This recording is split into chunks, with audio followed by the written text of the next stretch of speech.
বিশ্বাস করেন সৌদি এবং দুবাইয়ের আল্লাপাক যেই পরিমাণ সম্পদ দিছে, এই সম্পদকে দিয়া তারা যেটা করতেছে এটা না করে যদি জ্ঞান বিজ্ঞান গবেষণা মহাকাশ এগুলোতে বা সামরিক ইকুইপমেন্টের দিকে তাদের ইনভেস্টমেন্টটা যাইতো, সেটা হাজার গুণ পয়সা আরও ইনকামের সুযোগ হইতো। আর পশ্চিমাদের কাছে এই ধরেন কি বলা হয় যে তাদের চামচ হয়ে থাকা অথবা তাদের কাছে নিজেদেরকে আত্মসমর্পণ করে দেওয়ার দিনটা কিন্তু আসতো না।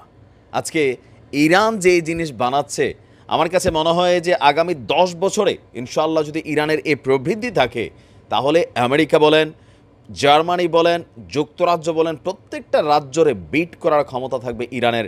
কারণ ইরানের টোটাল ইনভেস্টমেন্ট তাদের রাষ্ট্রের আমি দেখছি জ্ঞান বিজ্ঞান গবেষণা সামরিক ইকুইপমেন্টে গেছে, যার কারণে আজকে একা ইরান পুরা পশ্চিমা শক্তির বিরুদ্ধে কিন্তু শক্ত একটা অবস্থান নিয়েছে। দর্শক, পশ্চিমাদের জন্য আরও একটা দুঃসংবাদ।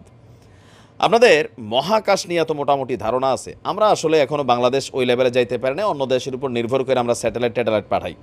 এখন মধ্যপ্রাচ্যের সবচেয়ে বড় মহাকাশ কেন্দ্র নির্মাণ করছে ইরান। আমাদের অন্য আরব রাষ্ট্রগুলা আমি জানি না যে সৌদি যে নিয়ম শহর তৈরি করছে বিলিয়নস অফ ডলার, এগুলাতে কি হবে, পশ্চিমারা আসবে, কিন্তু এই যে প্রযুক্তি নির্মাণ সকল কিছু কিন্তু বিদেশিরার হাত দেওয়া হচ্ছে। বিলিয়নস অফ ডলার কারা নিয়ে যাচ্ছে? সৌদি থেকে নিয়ে যাচ্ছে বিদেশিরা। আচ্ছা, যাই হোক, দেশটির বন্দরনগরী চা বাহারে এই বিশাল মহাকাশ কেন্দ্র নির্মাণের জন্য যত আয়োজন সব কিছু সেখানে কমপ্লিট করা হচ্ছে। এক প্রতিবেদনে ইরানের সংবাদ মাধ্যম তাসনিম নিউজ এই চাঞ্চল্যকর তথ্য জানিয়েছে।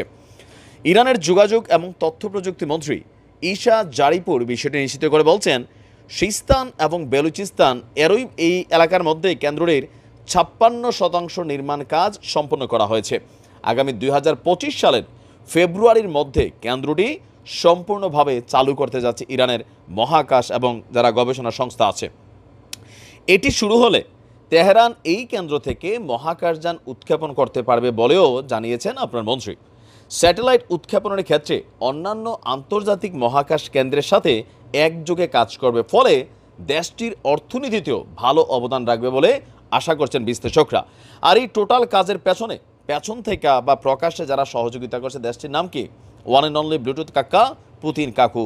মানে রাশিয়ার সাথে ইরানের কিন্তু মহাকাশ গবেষণা কেন্দ্র এগুলো নিয়ে একটা চুক্তি হয়েছে। আর আপনারা জানেন যে মার্কিন যুক্তরাষ্ট্রের সাথে রাশিয়ার যেই একটা চুক্তি ছিল 2026-এ, এটা কিন্তু আউট হয়ে যাচ্ছে। রাশিয়া সেটা থেকে বের হয়ে আসছে। এরপরই রাশিয়াও ঘোষণা দিয়েছে মহাকাশের নিজস্ব একা একটা বিশাল স্পেস ক্রিয়েট করবে। আর সেইটার ধারাবাহিকতায় রাশিয়া চাচ্ছে ইরানের সাথে যৌথ করে সমন্বয় করে ইন ফিউচার মহাকাশে রাজত্ব করার জন্য। তা আমার মনে হয় যে আরব রাষ্ট্রগুলোর মধ্যে ইরান একমাত্র রাষ্ট্র যারা এই ধরনের লেভেলে গিয়ে কাজ করে। তুরস্ক আছে, বাট ইরানের মতন না। কিন্তু ইরান এই মুহূর্তে অপ্রতিরোধ্য। আমেরিকা বলেন, ইসরায়েল বলেন, এরা সবাই দেখবেন নিষেধাজ্ঞা দেয় কিসের উপরে? ইরানের সামরিক ইকুইপমেন্টের উপরে, ক্ষেপণাস্ত্র তৈরির যে সরঞ্জাম এটার উপরে, ড্রোন তৈরির যে সরঞ্জাম এটার উপরে। ইভেন ঘোষণাও দিছে যে ইরানের সাথে এই অ্যাসেসরিজগুলো যারা শেয়ারিং করে অথবা হ্যান্ডেল করে তারাও কিন্তু নিষেধাজ্ঞা খাবে। ইরান অনেক দূর যেতে হবে। দুবাইওয়ালারা খালি বিল্ডিং বানাচ্ছে, কিন্তু জ্ঞান বিজ্ঞান গবেষণায় আসলে পশ্চিমাদের প্রযুক্তি ব্যবহার করে এরা পয়সা কামাচ্ছে ঠিকই, কিন্তু মূল টাকাটা নিয়ে যাচ্ছে কারা? পশ্চিমারা।